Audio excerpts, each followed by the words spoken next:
Hey guys, welcome to the post-game report here for RollToWin Episode 2. We had a 1250 point game of Simon's Eldar versus Rob's Tau. Man, last moment that things could have possibly changed hands, that Dark Reaper exarch just managed to wipe out the squad holding Rob's objective. Like, what happened? What happened? So here's the thing. I have 6 Fire Warriors sitting on an objective for the entire game. Now, they're in this little L crevice of the building. Nothing can see them. Nothing has seen them. Nothing has shot at them. There's no line of sight on them from any possible direction. These guys have been safe. They haven't done anything, and nothing has happened to them the entire game. Now, this is their exact purpose. There's 6 Fire Warriors. They're made of glass. They're not bonded. They're right on the table edge. They're not going anywhere. The entire game, everything's flying around them. They hear gunshots all over the place, and they do nothing because they're sitting on the most important thing on this half of the game. So the entire game goes by. Like, the entire game, everything that happened, nothing mattered. Nothing mattered at all. Because in the end, the last unit from the, what are they called? Dark Reapers. Dark Reapers? Running the name that Rob will never forget. And never say again. So the last unit of this Dark Reaper squad, its X-Arch, everything else is dead. I've been slowly killing it the entire turn. Turns around, entire game, turns around, and kills all 6 Fire Warriors. In one shot. In 3 shots barrage. And every single barrage, by the way, hit. Nothing deviated. They all landed dead on. So nobody ever bitches about me for making my stealth suits landing LOL where they want. LOL Fire Warriors. So, okay, well, aside from that kind of, not freak accident, but best possible thing that could have happened to Simon, the game, truthfully, it wasn't going your way. No, it was what do you think kind of led to your downfall? I mean, it wasn't completely one-sided. You two were both doing quite well. I think it was just the fact that your tanks didn't quite perform as well as Rob's. Like, your fire person was shaken and immobilized most of the game. Yeah. The Falcon did okay. It didn't get much penetrating or glancing against armor. Do you think that's kind of what... Yeah, I probably should have moved it off and gone after the battlesuits with it. It probably would have been much easier for it to take care of the battlesuits. Yeah, those battlesuits pumping out some fairly reliable shots every turn. It sort of puts you in a bad space, in a bad spot. One other thing I think, honestly, because your fire prism was throughout the game mostly just like shaken or stunned. I mean, it were immobilized at one point, but always capable of shooting had it not been stunned.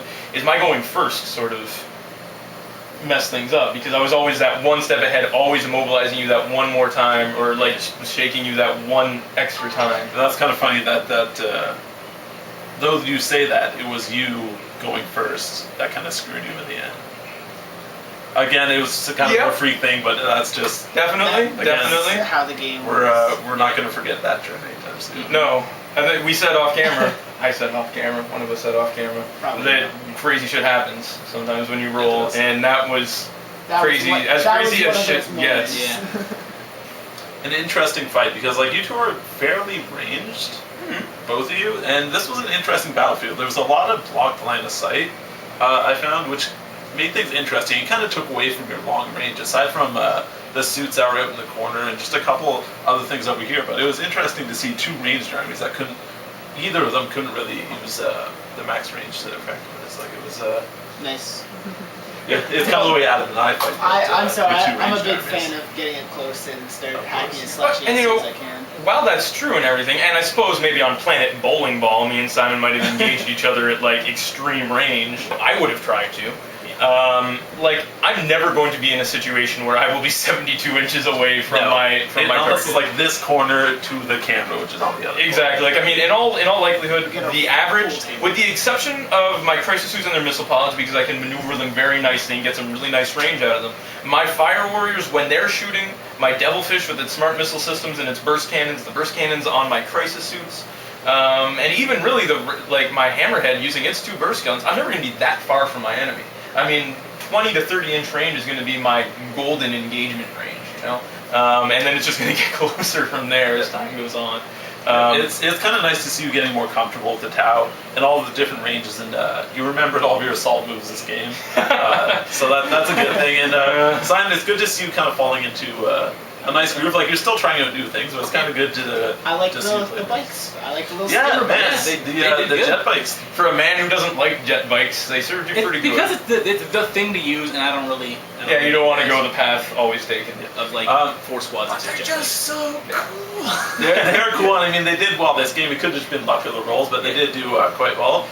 Do you think that your sort of lack of anti-tank firepower, like you had your 2 tanks, which Yeah. admittedly didn't do anti-tank as well as Rob's. Mhm. Do you think that kind of screwed you? Because for all that, you only had your 2 things that could really hurt his tanks. Rob had most of his army could hurt yours. Do you think that if you could do it again, would you bring more anti-tank? Yeah, it'd be something to think about. Maybe in the future, get some fire dragons.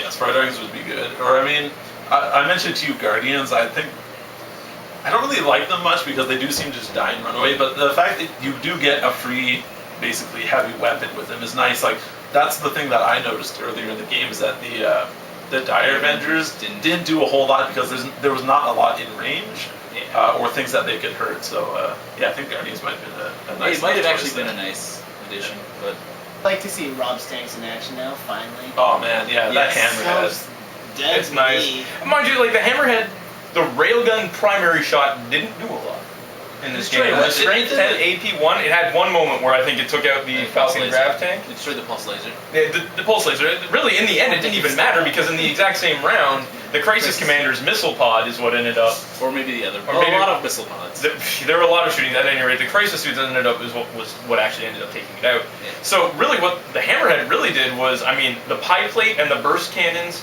on the jet bikes sealed the deal there. Without them, those jet bikes would have been all up in my face. And then they helped out take out the Dire Avengers there. And they just put good channels of fire down the bridge the entire game, you know, trying to... That was kind of an knock those interesting tanks out. dynamic Stand of the whole fight. Yeah, it was just like the 2 buildings fighting like Yeah. tank battle up there the whole time. But basically, I mean, if you guys have watched multiples of these, the setup, I guess you can't see it right now, but the setup was very similar. We had 2 boxes, 2 battle, Assault on Blackreach and its fantasy equivalent setup with a little porcelain bridge between the 2. Now, much to our dismay, in Adam and Nick's game, Very that... upsetting that we did not use Very it. upsetting. I still blame Nick for it I because do of his blame deployment, his deployment away from the thing. We actually made where that whole setup went completely unused in their game. We actually had me and Simon had this pretty much fantastic showdown up here. It started off with our 2 tanks and a squad apiece. You had your things I shall not name because I cannot, The do not tanks. want to, and both of our tanks, and I had my fire warrior squad. So we each had a squad of infantry, 2 tanks, and yeah, it was just this fantastic showdown. That I mean, as much as I might have busted you up with that Falcon Grav tank busted on the bridge, it turned into a stalemate. If not something that you won, really, because your guy's standing on the other side, and he killed my. Well, he was the champion of the unit, really, like the entire game. He's definitely the MVP. No kidding, yeah, he is the MVP. No doubting that.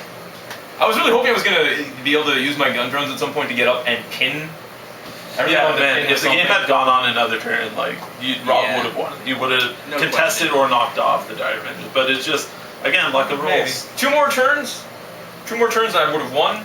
1 more turn, I think. 1 more turn, you would have at least Do you think contested. though? I don't think I would be able to get my fire warriors to You my... could have contested with the promise. Oh, Oh, right, it would have been because a draw. Yeah, never mind. Yeah. I don't know. Draw unless you count kill points. Mind you, even then, he killed a lot of my stuff. Who counts kill points? Not unless you're playing Annihilation. Do you use that as a tiebreaker? Kill points? No? No. Not in tournaments. In tournaments or non-tournaments? In tournaments. Okay. If it's just a friendly Yeah, 'cause game, That's you why do it's it. in my boss. Fair enough. Yeah, not sex based. House rules. So I think that's pretty much everything. Guys, is there anything else you want to add to this? Or Nope. I'm disappointed I didn't get to use my Pathfinders. Taken out in the first round of the unit. Actually, the two new units I brought to really try were my Piranhas and my Pathfinders. And while my Pathfinders were killed right away, my Piranhas really didn't do anything that cool. They each hit and instantly killed one of the thingies, the things I shall not name. But beyond that, I mean, there was really...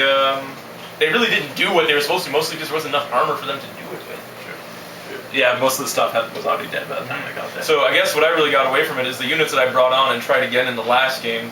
The Warfish, the Devilfish with armor and weapon up, well not armor, but weapon upgrades, and my Hammerhead really sort of did me good, did me proud, Did their job. did the job.